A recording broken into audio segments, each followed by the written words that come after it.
Әр ер азамат өмірінде әйел құрып, қарын шығарып, бауырды отырғызу керек дегендей, әзілдерімізді бастайық.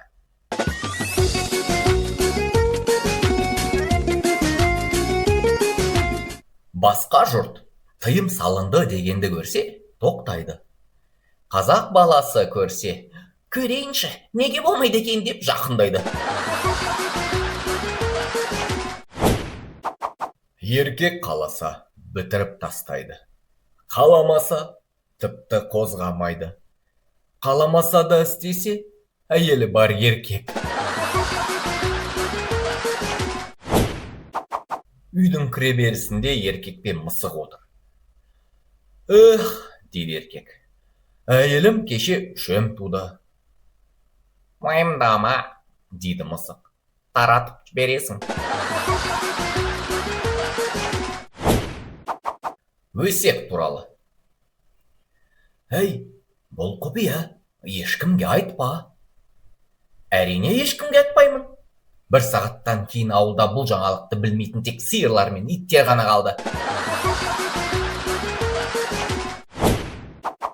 Әйелдің айтқанын тыңдайтындар аяққа тапталғандар емес, ақылды еркектер. Өйткені нағыз еркек өз ақ білет. Қашан ішпеу керек, қашан табақ аяқты жуу керек екен. Дұрыс па жаным? Ақылды еркек әйеліне қайда тығып қойған заначкасы барын әдейі айтады. Сөйтіп, от басындағы сенім артады, әйелдің өзін-өзі бағалау көтеріледі, ал шын заначка қауіпсіз жерде қала береді. Қазақтың қаны понтпен ағады деп бекер айтылмапты. Әй, бауырым, мына жеке ұшақпен ұштың деп естіп жатырмыз ғой. Қалай екен? Оның не қызығы бар? Не? Ешкім көрмеді, кімге мақтанам, кім қызғанады, түкке пайдасы жоқ.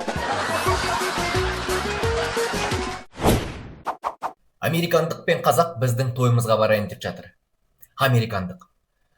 Бір түрлі сезініп тұрмын, ешкімді білмеймін ғой, дейді. Сонда қазақ. Уайымдама, тойда жүріп, танымайтын адамды тауып алсаң, бірден сіз менің ағамның немере інісінің қызының баласы ғой деп айта сал. Ол да саған, сен менің бұрынғы нағашы ағамның қызының жолдасысың ба деп жауап береді. Ауыл автобусындағы жағдай. Ауыл арасындағы ескі пазикке бір жігіт әйелімен және 5 баласымен кіріп келеді. Кішкентайлар шулап, үлкендер орындықтарға жайғасып, түгел отырып алады. Артынан бүкірейіп, таяққа сүйенген бір қария кірді. Бірақ бос орын жоқ. Автобус шиқылдап жүріп кетті.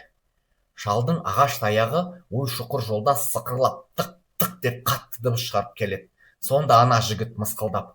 Ата, мына таяғыңызға бірдеңе орап қойсаңызшы, дыбысын шығармай, дейді. Шал саспай, сәл жымиып. Әй, шырағым, егер өзің кезіңде бір жеріңе бірдеңе орап қойғанда, бәрімізге орын жетер еді.